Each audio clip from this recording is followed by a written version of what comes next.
ไปจากเมืองเวียงไสแดนวีรสนให้ทั่วแห่งหนได้ฟังแล้วจะชื่นใจขนานนามซื้อก่อนนั้นเขตทงนาไกลนามว่าซื้อเวียงไสฟังอยู่ในใจคนลาวเสมอเสียงนี้ก้องไกลถิ่นเมืองเวียงไสของลาวนี้ข้าขอสมสายเมืองวีรชนแห่งศาสตร์เป็นฐานที่มันของการปฏิวัติลาวถิ่นกำเนิดสปป.ลาวคนลาวทุกคนจงหูทำผู้นำอยู่ตอนกอบกู้สมัยสงครามชื่อเสียงลือนามดังก้องทั่วโลกโลกาเต้าโฮมสามัคคีบรรดาเผ่าของลาวเฮานานี่แหละคือความเก่งกาผู้นำพาสลาดสองใสเสียงนี้จากใจของเมืองเวียงไสเรียบแคมน้ำสิมเชิญลองมาซิม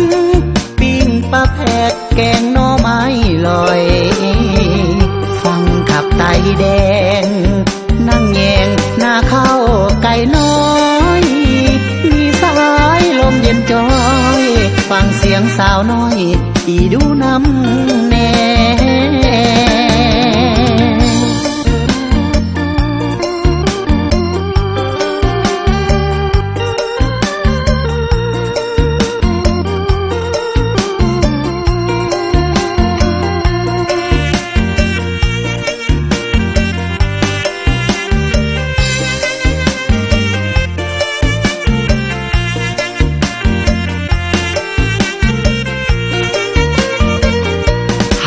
ผู้นำอยู่ตอนกอบกู้สมัยสงครามชื่อเสียงลือนาม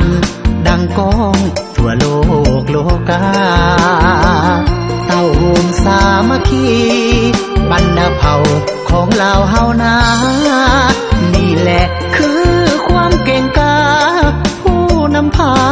สลาดสองใส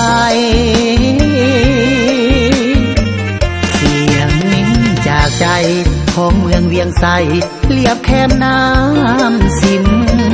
เชิญลองมาซิมปิ้งปลาแพกแกงหน่อไม้ลอยฟังขับไตแดงนั่งแยงหน้าเข้าไก่น้อยมีสายลมเย็นจอยฟังเสียงสาวน้อยอีดูน้ำแน่